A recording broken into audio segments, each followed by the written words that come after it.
uMalema umgodoyi uqala lokho. uMalema wathuka bonke abaholi abakhona phansi komthunzi welanga waseNingizimu Afrika. Thina sifunde kuye ukuthi uyalinyakazisa zokujoyina ezePhalamende, uyayinyakazisa lezo ndondo. Nesikufunde kuye lokho. Manje-ke ngiyamangala mina ukuthi role model yentanga ke uMalema uthuka kanjani yena.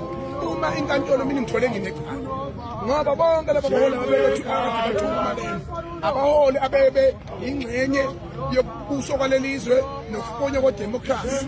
Sona ngoba uZuma embiza ngomdlenguli usuku nosuku ehlisa isithunzi sakhe ethi unamakhanda amabili. Akekho umuntu omnyama onamakhanda amabili, akekho umuntu onamakhanda amabili. Leyo nto leyo ibizwa kuthiwa ngani leyo nto leyo. Uqala lokho. Okwesibili, ubaba uRamaphosa njengomongameli wethu wathi umbulali wabulela abantu eMarikana akaze ambone. Ngakho-ke bengingathi mina uma inkantolo ingithole kunecala mina bengacela into eyodwa ukuthi yenzeke. Bengathi mina ngoba bonke laba baholi abagcina umthetho abavuke bonke beyobopha uMalema ukubehlisa isithunzi ukuze sibone phela ukuthi urongo ulokhu okwenziwa uMalema ethuka abaholi bethu, ethuka izwe inside parliament and outside parliament. Sibone ukuthi akurongo ngempela naba nomongameli ebopha uMalema azobopha intuthwane. Mina ngu-smallest boys ever akakwazi ukwenza njalo. Manje-ke asikwazi ukusetha the wrong presidents. Mina-ke into engizoyenza fanele mina mangabe into ekade ngithola guilty bese ngithi mina-ke ngizohamba ngiyosiphina bonke abantu abathoka uMalema. Ngithi mina kuyiqala nokuthula, ngithi ukugwaza nokukwazisa kuyiqala. Okwazile uyaboshwa ngoba uronga ngigwazela umsebenzi, okwazisile naye uyaboshwa, othukiwe-ke naye akaboshweke. Usenzele yona ngesingisi especially leyo ukuthi uzofuna abaholi laba thuke uMalema nabo baze bazovula icala. Definitely I will definitely do the right thing because as I'm standing for myself, and when I'm found guilty, and I will explain my story to the court, but I will go around and make sure that whomever that was a member of parliament, not an ordinary citizen. I'm not going to go low as Malema did to sue the lowest ordinary citizen of South Africa, just like myself. So and then only to find out that he's coming here and suing me and for things that he knows that he has done. And above that, what I'm going to do is this. I'm going to subpoena all to call out all the leaders that have been sworn in parliament to come up and also sue Julius Malema. Cyril Ramaphosa must do the right thing. Jacob Zuma must do the right thing. All the leaders that has been under an attack of Julius Malema, they must be sued. They must sue him so that the presidency of this country can never be about myself, can be about the rule of law of South Africa. Thank you so much. Awichuni madoda, ungizwe umlando umfaka Mchunu. Hey, uMchunu kumele aqaphele la. Khona ungizwe into angayiboni. Njengamanje istate sibuilda iprofile against yena.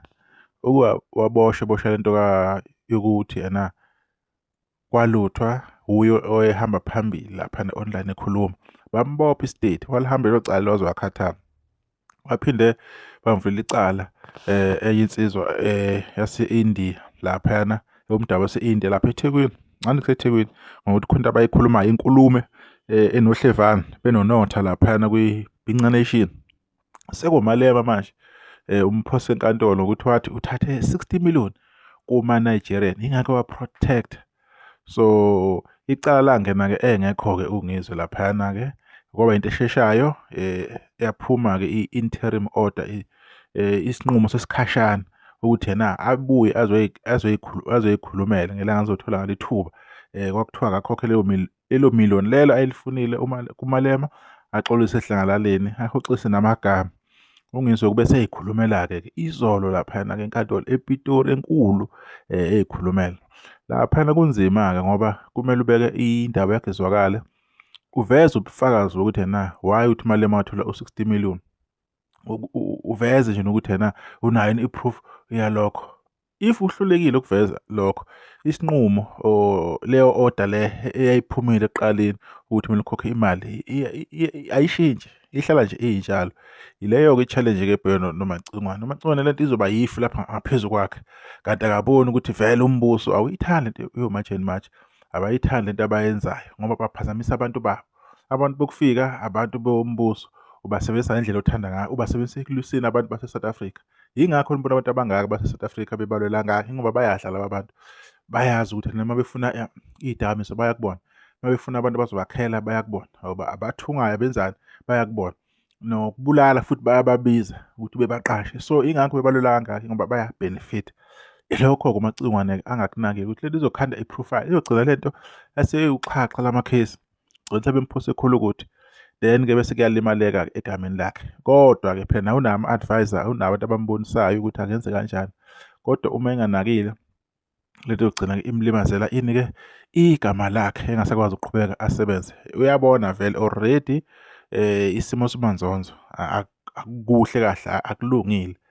Basasibheka-ke isimo ukuthi sihamba kanjani.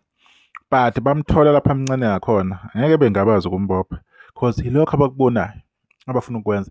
Bazosihlakaza vele isixaxa lesi, isixaxambiji lesi, bovele besihlakaze kalula because bayabona ukuthi uJacinta, uPhalo Mthakathi, uNgizwe, ubani, Khumalo, Xolani, bayabona ukuthi bazophinde be-invite nabanye abantu. Ofela emntwini bayabona lento iyakhula. Abantu aba-prominent, abantu abadumile, abanezwi, abanegama emphakathini, uma lokhu bejoyina ngeke esakwazi uhulumeni ukuthi-ke ayi-influence lento, uyabona, ayilawule ngendlela afuna uyilawula, ngoba uhulumeni ufuna ukuyilawula lento igcine kuyinto engasebenzi, egcine ebaxabanisa nabantu laba ababalelwa base-South Africa.